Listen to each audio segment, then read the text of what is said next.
রাধে কৃষ্ণ বন্ধুরা। বন্ধুরা, অঘ্রাণ মাসকে লক্ষ্মী মাস বলা হয়। এছাড়া ভগবদ গীতায় ভগবান শ্রীকৃষ্ণ এই মাসকে নিজের প্রতিরূপ বলেছেন। তাই সকালে ঘুম থেকে উঠে এই কার্যটি কিন্তু আপনারা এই মাসে সবাই অবশ্যই করবেন। কারণ শাস্ত্র বলছে বন্ধুরা যে দিনের মধ্যে সকালে করা প্রার্থনা ভগবান সবার আগে শোনেন। তাই পবিত্র মাসে আপনারা সকালে ঘুম থেকে উঠে এই কার্যটি কিন্তু ভক্তি মনে আপনারা অবশ্যই করুন। দেখবেন যে এই মাসে করা আপনাদের প্রার্থনা ভগবান অবশ্যই শুনেছেন। বন্ধুরা, যেই বাড়িতে ঘন ঘন অশান্তি হয়, বাড়িতে কেউ কারো কথা শোনে না, হাতে কিছুতেই টাকা থাকে না, তো বন্ধুরা ভাববেন যে সেই বাড়িতে মা লক্ষ্মীর কৃপা নেই, বরং মা লক্ষ্মীর পরিবর্তে দেবী অলক্ষ্মীর বাস রয়েছে। তাই বন্ধুরা, আপনাদের প্রত্যেকের জানা দরকার যে সকালে ঘুম থেকে উঠে কোন 4টি কাজ মানুষের জীবনে দুর্ভাগ্য ডেকে আনে। যে বাড়িতে সকালে এই 4টি কাজ করা হয় সেই বাড়িতে দরিদ্রতা আসবেই। তাই পরিবারের সুখ শান্তি বজায় রাখার জন্য বন্ধুরা আপনাদের কিন্তু এই 4টি নিয়ম অবশ্যই মানা উচিত। এতে মা লক্ষ্মী ও ভগবান শ্রীকৃষ্ণের কৃপায় আপনাদের কিছু দিনের মধ্যেই বাড়িতে দেখবেন যে দুর্ভাগ্যের নাশ হয়ে গেছে এবং সৌভাগ্যের আবার উদয় হয়েছে। তাই ভিডিওটি কিন্তু বন্ধুরা আপনারা অবশ্যই পুরো দেখুন এবং ভিডিওটি একটি লাইক করে কমেন্টে হর হর মহাদেব ও জয় শ্রীকৃষ্ণ অবশ্যই লিখুন। বন্ধুরা, বর্তমানে আমরা নিজেরাই কিছু ভুলের জন্য আমাদের জীবনে দুর্ভাগ্য ডেকে আনি। যেমন সকালে ঘুম থেকে উঠে আমাদের দিন শুরু হয়, তাই সকালে সবার প্রথমে যে কাজটি আপনারা করবেন না তা হচ্ছে নাম্বার 1, ব্রহ্ম মুহূর্তে মিলন। বন্ধুরা, ব্রহ্ম মুহূর্ত সাধারণত ভোর 3:30 থেকে 5টা বা 5:30টার মতন চলে। এই সময় বন্ধুরা আপনারা কিন্তু ভুলেও এই কার্য করবেন না। কারণ বন্ধুরা এই সময় মহাদেব ও মাতা পার্বতী নন্দীতে বিরাজ করে এই মর্তলোকে ভ্রমণ করেন এবং ভগবান বিষ্ণু মা লক্ষ্মীও এই সময় এই মর্তলোকে ভ্রমণ করেন। এছাড়া বিভিন্ন দেবদূতেরা এই সময় আমাদের বাড়িতে আসেন। তাই সেই সময় যদি তারা দেখেন যে আমাদের বাড়িতে সকাল সকাল ভগবানের নাম হচ্ছে, একটি প্রদীপ জ্বলছে এবং পরিষ্কার পরিচ্ছন্ন রয়েছে, তো বন্ধুরা এতে ভগবান কিন্তু অত্যন্তই প্রসন্ন হন এবং সেই বাড়িতে তিনি বিরাজ করেন। কিন্তু সেই মুহূর্তে যদি স্বামী স্ত্রী এই ধরনের কার্য করে, তো বন্ধুরা সেই বাড়িতে কিন্তু ভগবান কখনোই আগমন করেন না। ফলে সেই বাড়িতে বাস করেন দেবী অলক্ষ্মী। শাস্ত্র বলছে যে দিনের সব থেকে পবিত্র সময় হচ্ছে এই ব্রহ্ম মুহূর্ত। এই সময় মানুষের ভাগ্যই পাল্টে দেয়। নাম্বার 2, বন্ধুরা সকালে ঘুম থেকে উঠেই কিন্তু নিজের মুখ আয়নায় দেখবেন না। তাই যে ঘরে আপনারা ঘুমোবেন সেই ঘরে কিন্তু আপনারা আয়না রাখবেন না। কারণ বন্ধুরা সকাল সকাল ঘুম থেকে উঠে আয়নায় নিজের মুখ দেখা কিন্তু দুর্ভাগ্যকে ডাকে। তাই সকালে ঘুম থেকে উঠে আপনারা ভগবানকে স্মরণ করে ধ্যানে ভগবানের চিন্তন করে বাড়িতে যে ছোট বাচ্চা রয়েছে তার মুখ দর্শন করে দিনটি শুরু করবেন এবং তারপর আপনারা স্নান করে এসে ভগবানের পুজো অর্চনা করে তুলসী মঞ্চ ও সূর্য নারায়ণ ভগবানকে জল অর্পণ করে তাদের আশীর্বাদ নিয়ে দিনটি শুরু করুন। এরপর আপনারা আপনাদের যে গুরু মন্ত্র রয়েছে বা যা ইষ্ট মন্ত্র আপনারা জপ করেন তা জপ করুন। নাম্বার 3, বন্ধুরা স্নান না করে কিন্তু আপনারা ঘুম থেকে উঠে চোখ ডলতে ডলতে একদমই কিন্তু রান্নাঘরে ঢুকবেন না। তাই সবার প্রথমে আপনারা স্নান করে রান্নাঘরে সামান্য গঙ্গা জল ছিটিয়ে মা অন্নপূর্ণাকে স্মরণ করে তারপরেই আপনার রান্নাঘরে গিয়ে রান্নাবান্নার কাজ করবেন। এতে বন্ধুরা সদৈব আপনাদের রান্নাঘরে মা অন্নপূর্ণার বাস হবে। নাম্বার 4, বন্ধুরা ভুল করেও কিন্তু আপনারা কারোর সাথে সকালবেলায় ঝগড়া ঝামেলা করবেন না। কারণ বন্ধুরা আমি জানি যে পরিবারে সবাই সমান হয় না, কারণ না কারোর জন্য ঠিকই মাথা গরম হয়ে যায়। কিন্তু বন্ধুরা আপনি হচ্ছেন জ্ঞানী, আপনি জানেন যে কোনটা করা ঠিক আর কোনটা করা বেঠিক। তাই পরিবারের সুখ শান্তি বজায় রাখার জন্য আপনাকেই গুরু হতে হবে। আপনি ভগবান শ্রীকৃষ্ণের সন্তান। আপনি কি অল্পতে হেরে যাবেন? মোটেও নয়। তাই না? যদি বন্ধুরা আপনারা আপনাদের জীবনে সুখ শান্তি সমৃদ্ধি পেতে চান বা যদি আপনার ইচ্ছা পূর্ণ করাতে চান, তো আজকে যেই প্রক্রিয়াটি আপনাদের জানাতে চলেছি তা প্রত্যেক দিন সকালে ঘুম থেকে ওঠার পর এইভাবেই নিজের মনের ইচ্ছা ঈশ্বরকে বলুন। দেখবেন কিছু দিনের মধ্যেই আপনার জীবনে সুখ শান্তিতে ভরে উঠেছে।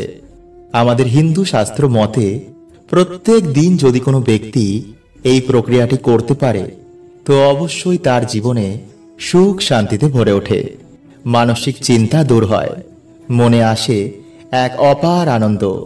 ঈশ্বরের কৃপায় তার জীবনে এতই উন্নতি হয় যে আশেপাশের সকল ব্যক্তি দেখে অবাক হয়ে যায়।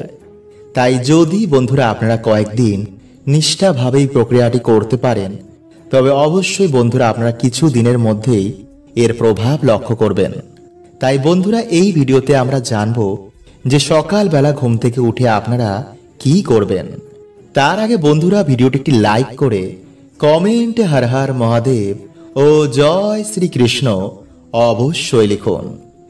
বন্ধুরা বেদব্যাস মুনিজির অনুসার আমাদের প্রত্যেকের ঘুম থেকে উঠেই সবার প্রথম নিজের হাতের তালুর দিকে তাকিয়ে ঈশ্বরকে ধন্যবাদ করা উচিত। কারণ বহু মানুষ হয়তো রাতে ঘুমানোর পর তার আর সকালে ঘুম থেকেই ওঠেনি। বহু মানুষ রাতের বেলায় তার প্রিয়জনকে হারিয়েছে, কিন্তু ঈশ্বরের বিশেষ কৃপা যে আমাদের সাথে বন্ধুরা এমন কোনোটাই হয়নি।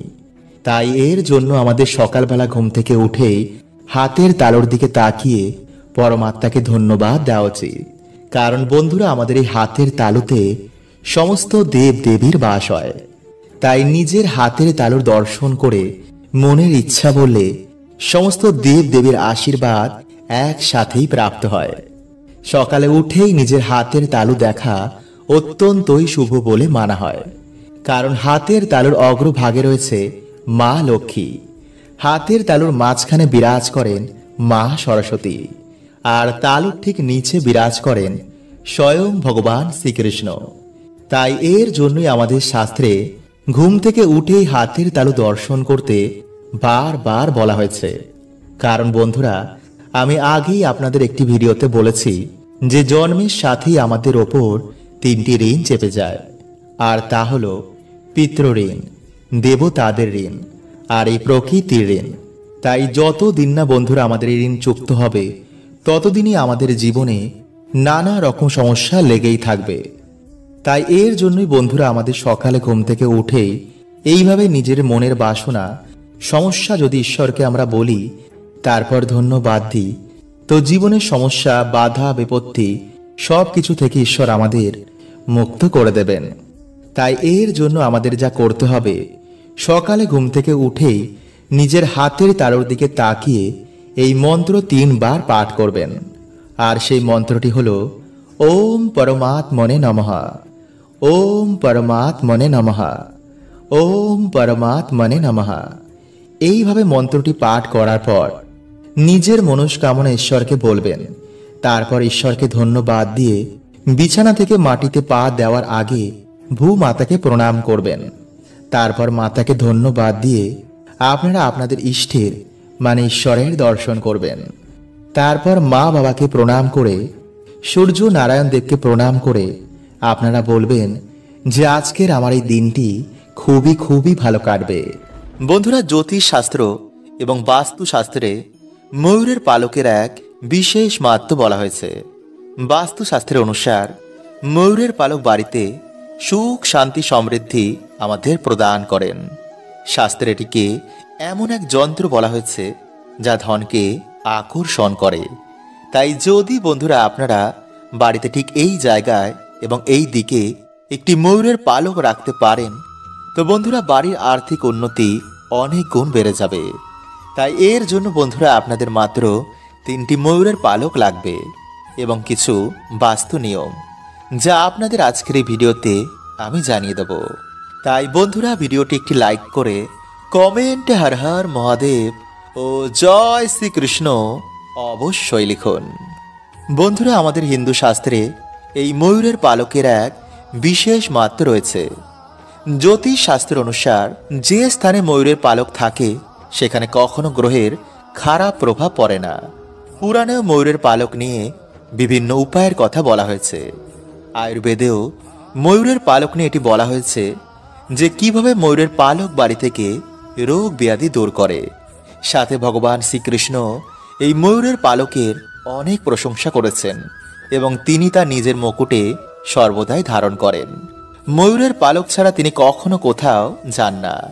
তাই ভগবান শ্রীকৃষ্ণ বলেন যে ময়ূর হচ্ছে সুখ, শান্তি, সমৃদ্ধির প্রতীক। ময়ূরের পালক মানুষকে সমস্ত রকম নেগেটিভ ঊর্জা থেকে রক্ষা করে, ফলে সহজেই মানুষের জীবনে সুখ শান্তি ফিরে আসে। তাই হিন্দু ধর্মে ময়ূরকে মা লক্ষ্মী, মা সরস্বতী, শ্রী গণেশ, হনুমানজি এবং কার্তিকীজির সাথে যুক্ত করা হয়েছে। তাই ময়ূরের পালককে ব্যবহার করে সহজেই মা লক্ষ্মীকে প্রসন্ন করে জীবনে সুখ শান্তি সমৃদ্ধি প্রাপ্ত করা যায়। এবং ময়ূরের পালকের সাথে যদি একটি বাঁশি রাখা যায় তো বন্ধুরা এটিকে বাড়ির জন্য খুবই শুভ বলে মানা হয়। নাম্বার 2, বন্ধুরা যদি আপনাদের বাড়িতে সুখ শান্তি সমৃদ্ধি আসতে বাধা সৃষ্টি হচ্ছে তো বন্ধুরা আপনারা কি করবেন, বাড়ির যে মুখ্য দরজা রয়েছে তার উপর আপনারা গণেশজির প্রতিমা রেখে তার দুপাশে দুটি ময়ূরের পালক রাখবেন। এতে বন্ধুরা আপনাদের বাড়িতে কোনো রকমের নেগেটিভ ঊর্জা আর প্রবেশ করতে পারবে না। এবং যদি বন্ধুরা আপনাদের বাড়ির সদর দরজা বাস্তু নিয়মের বিপরীতে হয় তো বন্ধুরা বাড়ির যে মুখ্য দরজা রয়েছে তার উপরে আপনারা 3টে ময়ূরের পালক টানিয়ে দিন। এতে বন্ধুরা আপনাদের বাড়ির বাস্তু ঠিক হয়ে যাবে। নাম্বার 3, বন্ধুরা যদি আপনাদের ওপর গ্রহের খারাপ দৃষ্টি চলে, রোগ ব্যাধি যদি আপনাদের ঘিরেই থাকে, কিছুতেই যদি বাড়িতে উন্নতি না হয় তো বন্ধুরা আপনারা একটি ময়ূরের পালক নিয়ে তাতে গঙ্গা জল ছিটিয়ে বা শুদ্ধ জল ছিটিয়ে ভগবান শ্রীকৃষ্ণের নাম নিয়ে বাড়িতে এমন জায়গায় রেখে দিন যেখানে কেউ সে জিনিসটিকে দেখতে না পায়। নাম্বার 4, পড়াশোনায় কিছুতেই মন লাগে না। বন্ধুরা যাদের পড়াশোনায় একদমই মন বসছে না বা পড়া মুখস্থ থাকছে না তারা কি করবেন, একটি ময়ূরের পালক নিয়ে তাতে গঙ্গা জল ছিটিয়ে মা সরস্বতীর পায়ের কাছে রেখে দিন। পরের দিন আপনারা সেই ময়ূরের পালকটিকে নিজের বইয়ের মধ্যে রেখে দিন। এতে আপনাদের পড়াতে অবশ্যই মন বসবে। নাম্বার 5, যাদের বাড়িতে ছোট বাচ্চা বা কারোর ওপর নজর বারবার লাগে তারা বালিশের নিচে একটি ময়ূরের পালক রেখে রাতের বেলায় ঘুমিয়ে পড়ুন। পরের দিন আপনারা সেই ময়ূরের পালকটি নিয়ে গিয়ে কোনো প্রবাহমান জলাশয়ে ভাসিয়ে দিন। নাম্বার 6, শত্রুনাশ। বন্ধুরা কেউ যদি আপনাদের পিছনে বারবার লাগছে তো মঙ্গলবার দিন আপনারা হনুমানজির মাথার সিঁদুর নিয়ে সেই ময়ূরের পালকে লাগিয়ে দিন।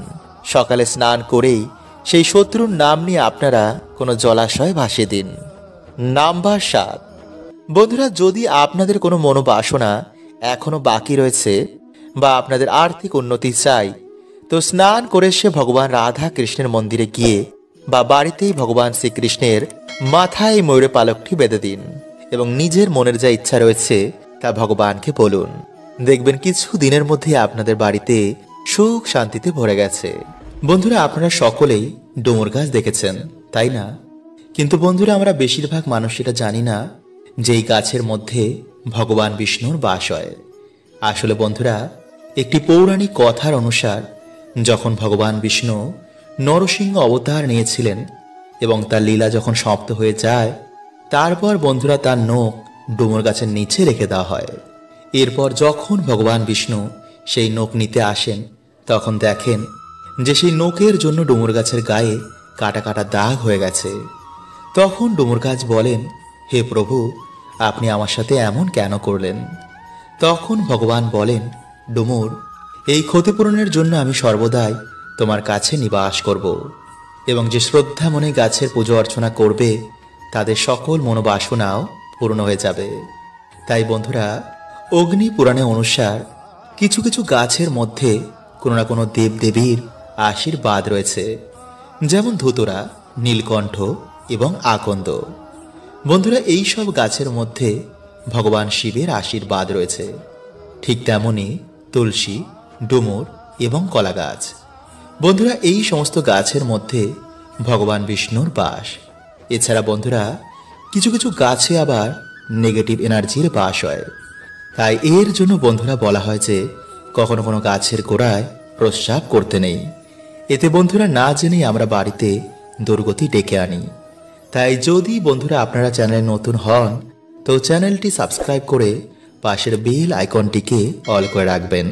এবং বন্ধুরা ভিডিওটি একটি লাইক করে কমেন্টে আপনারা বলুন জয় শ্রীকৃষ্ণ, হর হর মহাদেব। তাই চলুন বন্ধুরা এবার আমরা জেনে নিই সেই টোটকাটির ব্যাপারে।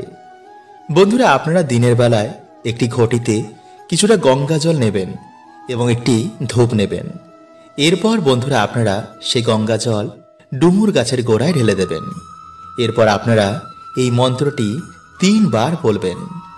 আর সেই মন্ত্রটি হলো বন্ধুরা ওম ভগবতে বাসুদেবায় নমঃ। এরপর বন্ধুরা আপনারা সেই ধূপ দিয়ে ভগবান বিষ্ণু ভেবে সেই গাছটির পুজো অর্চনা করুন। তারপর আপনারা হাত জোর করে আপনারা যে সমস্যায় রয়েছেন তা ভগবানকে বলুন। বলবেন, হে প্রভু, আমার জীবনে অনেক কষ্ট, তুমি গিয়ে প্রভু আমার বাড়িতে জীবনের সমস্ত দুঃখ কষ্ট হরণ করে নাও এবং তোমার এই গাছের 3টি ডুমুর আমাকে উপহার দাও। এরপর বন্ধুরা আপনারা গাছ থেকে যতটা ডুমুর লাগবে তা আপনারা এনে একটি লাল কাপড়ের মধ্যে বেঁধে যেখানে আপনারা টাকা পয়সা রাখেন সেখানে রেখে দেবেন। একটি ডুমুর আপনারা লাল কাপড়ের মধ্যে বেঁধে আপনাদের যে সদর দরজা রয়েছে সেখানে টানিয়ে দিন। আর একটি ডুমুর আপনারা শোয়ার যে বালিশ রয়েছে তার মধ্যে আপনারা একটি লাল কাপড় বেঁধে রেখে দিন। কিন্তু বন্ধুরা এই বালিশের মধ্যে যেন আর অন্য কেউ না ঘুমায়। যদি বন্ধুরা আপনারা এইভাবে 7 দিন ঘুমাতে পারেন তো বন্ধুরা আপনারা নিজেরাই দেখবেন যে আপনাদের দুর্ভাগ্য কেমন সৌভাগ্যে পরিণত হয়েছে। কিন্তু বন্ধুরা যদি আপনারা পারেন তো সেই দিন নিরামিষ আহার গ্রহণ করেই এই কাজটি করবেন আর স্নান করে তবেই বন্ধুরা আপনারা কিন্তু এই গাছের গোড়া যাবেন। হরে কৃষ্ণা, ওম নমঃ শিবায়।